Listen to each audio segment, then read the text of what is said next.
ladies, I'm here on the show,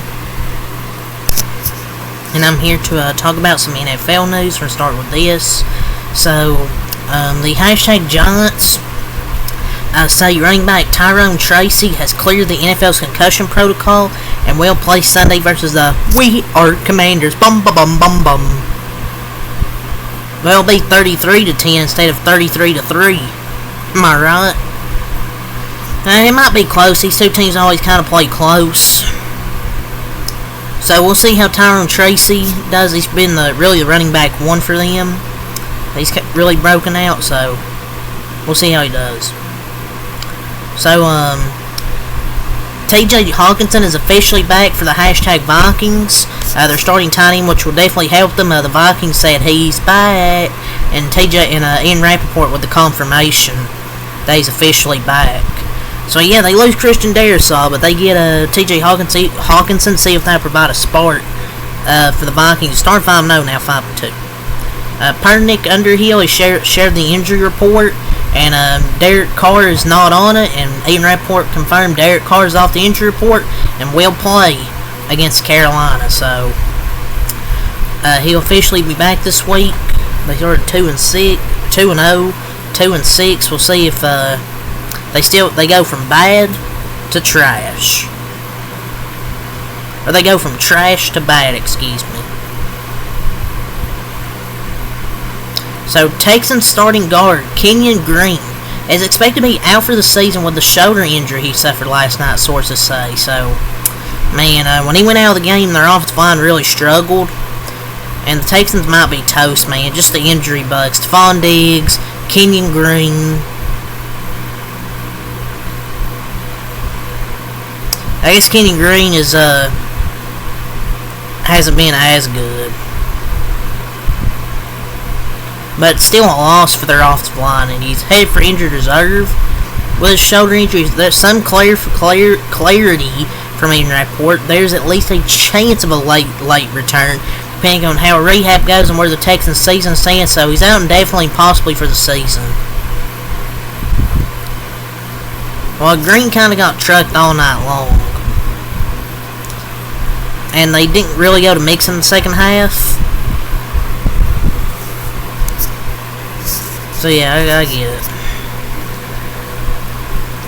So some good news today for Ravens fans. Lamar Jackson, who was I think missed the last 2 days of practice with back and knee injuries, I think, back at practice for the Ravens. So this is some good news, and it looks like he'll probably be ready to go this week. I mean, I didn't think he was gonna miss this week. I don't think he was that hurt. I just think he was resting for most of this week for practice. So some more injury updates. We talked about Tyrone Tracy. Dolphins wide receiver Tyreek Hill is expected to play, but not so much for Zach Sealer or Javon Holland. So it looks like Tyreek Hill is going to be good to go, but no Zach Sealer or Javon Holland. And Bills wide receiver Amari Cooper with a wrist injury is a game time decision. I think the Bills are fine without Amari Cooper against the Dolphins, but getting another game of no reps is not really valuable, but it's mean Amari Cooper's still good, so I don't think it'll matter. So, for a second straight week, the Bengals are likely to be without wide receiver T. Higgins, who is being listed as doubtful for Sunday's game versus the Raiders due to his quad injury, and Bengals running back Zach Moss also is being listed as doubtful. So they won't have their starting running back in Zach Moss or one of their top 2 receivers in T. Higgins this week. But I mean, it's the Raiders. I mean, it should be an easy win though, even without T. Higgins. So I think they'll win that game regardless. So update on Puka Nacua. We talked about him yesterday. Sean McVay gave an update. Fortunately, there's nothing structurally wrong, but he'll be listed as questionable. But I wouldn't bet against this guy. My expectation is he's going to do everything in his power to be ready to roll. And that's the mindset that we have.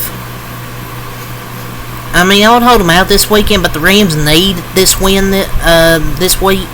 But I mean, I don't know. I feel like I would kind of maybe rest him for a week. I mean, luckily it's not structural.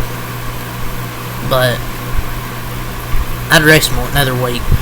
Per Todd Archer, Jerry Jones said on 105.3 The Fan that cornerback Trayvon Diggs is dealing with a tear in his calf, which is why he has not practiced this week. I'm not so sure he's out for Sunday's game versus Atlanta, Jones said. If it's torn, how the hell is he ruled out? Maybe any sprain is a tear, but you can't sprain a muscle. It's a strain. Like, I'm confused. Is it just a strain? Dude, Jerry Jones doesn't even fucking know what's going on. Does he know what the word tear means?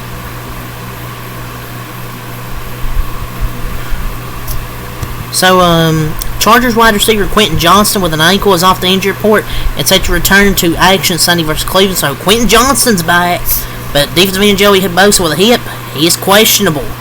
So, it looks like Joey Bosa could be game time decision. We've kind of kept up with Jordan Love this week. He's questionable to play Sunday against the Lions. Matt LaFleur says, he's 100% playing. I mean, kind of figured that the whole week that he was going to play.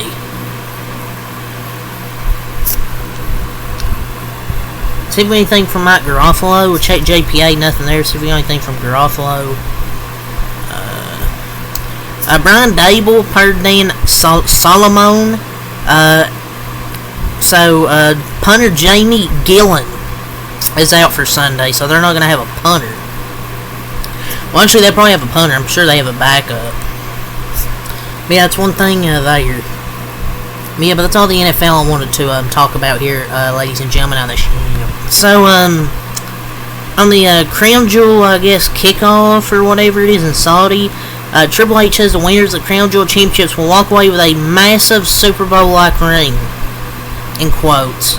And since it's an annual event, he says, we'll see how many rings people can collect over the years, and basically championships will remain Saudi Arabia. Gonna win a ring before Joel Embiid. Sorry. Basically, yeah, the titles are just for the show. Yeah, seems about right. Kind of pointless, but whatever.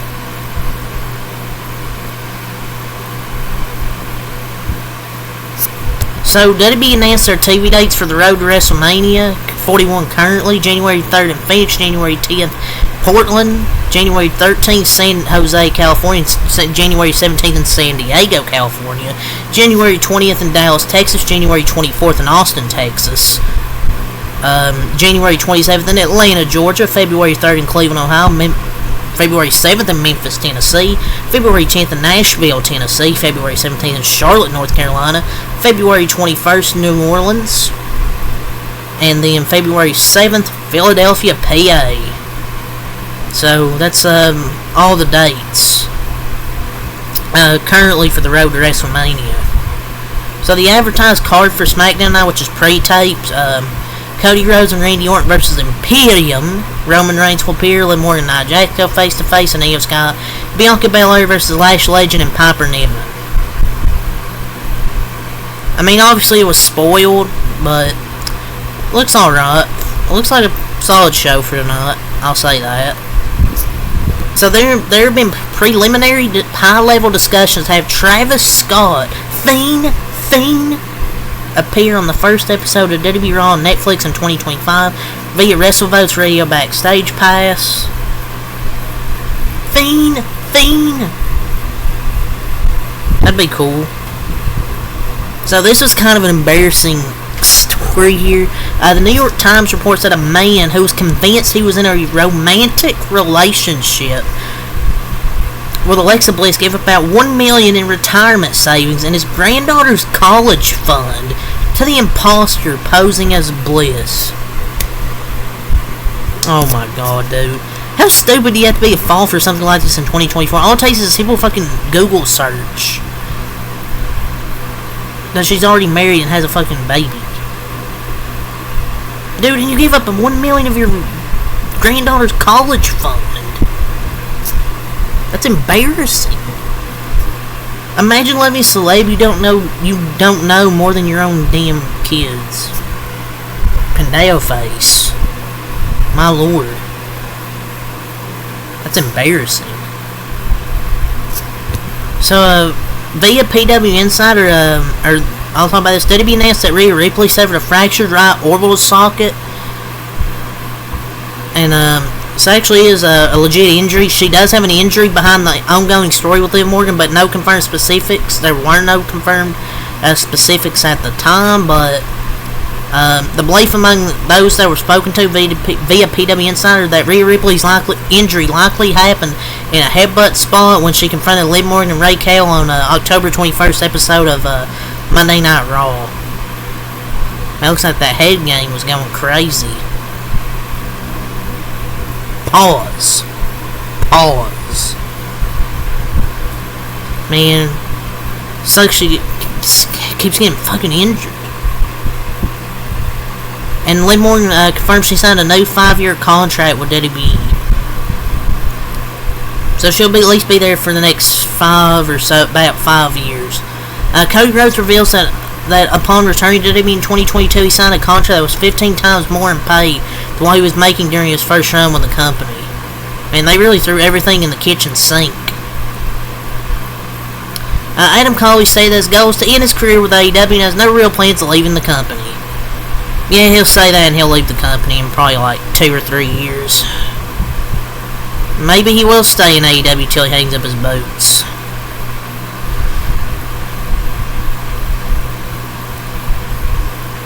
So as of now, via PW Insider a few days ago, Goldberg is not slated to be in Saudi Arabia for this weekend's Crown Jewel. Thank God. Hallelujah. Hallelujah. Hallelujah. Yeah, but that's all the wrestling I want to talk about here. So let's talk about some NBA here. First few things I want to talk about with the Denver Nuggets. And via Ramon Shelburne, Michael Porter Jr., he admits that this could be the last dance for the Nuggets core. If we don't win it this year, we all know they might have to break it up. They just won a championship 2 years ago, and now they might have to break this shit up, dude. We'll see. But another thing that was interesting, part of Ramon Shelburne, the Denver Nuggets reportedly refused to include the names of Christian Brown, Julian Strawther, and Peyton Watson. Julian Strawther, Peyton Watson, and trade talks for Paul George. Dude, I mean, I wouldn't say Ramon Shelburne's a reliable source, but if this is true, oh my lord. Pandeo face. Draymond Green, I'm gonna have less than 10 technical fouls this year. Well, you want a trophy for that? Yeah, he's gonna get more than that. And there's technical foul odds. Yeah, you might as well bet the over on that. Ben Simmons, he wants to play in the Olympics next year. He can't even be healthy enough to do his job and thinks he's got to make the Olympics. Dude, you won't even make the team. So Gilbert Arenas, he believes that Klay Thompson would have earned up to $40 million per season if his name weren't Klay Thompson. Feel bad for Klay. If you take his name off of the stats, everybody's lining up $30-40 million per year. Jesus Christ, dude. No one is lining up a max contract for a guy who can't defend anymore. He can't create his own shot anymore. He's just not as good as he used to be. No one's going to pay $30-40 million for a guy that's 34 now. Like, I'm sorry. So, Giannis Antetokounmpo's preferred trade destinations could be the Miami here at Brooklyn Nets. I'm not going to do a NASCAR news and film rate 14 minutes. So, third executive for the Eastern Conference team, so they have heard Antetokounmpo's preferred trade destinations be the Miami here, the Brooklyn Nets. Brooklyn Nets. Brooklyn. Yeah, get out of here. I'm not buying this crap, man. Giannis isn't going to get traded. So Draymond said, I spent all summer listening to people talk about Chet and Wemby, what they're doing defensively. Don't forget about Dre. I mean, he's still a really good defender. I mean, he locked up Zion Williamson the other night. Still a really good defender.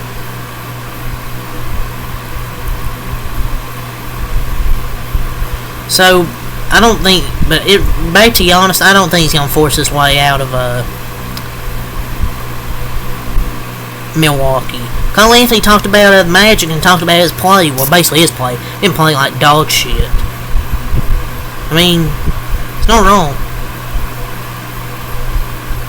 Gordon Hayward talked about Rudy Gobert, and he admits Gobert has difficulty guarding the perimeter. Oh, sky's blue. Viewership in the NBA has been declining, down 42% from last year. Yeah, the NBA ratings just suck. But yeah, that's really all I gotta say for this video. So until next time, I'm out. Peace.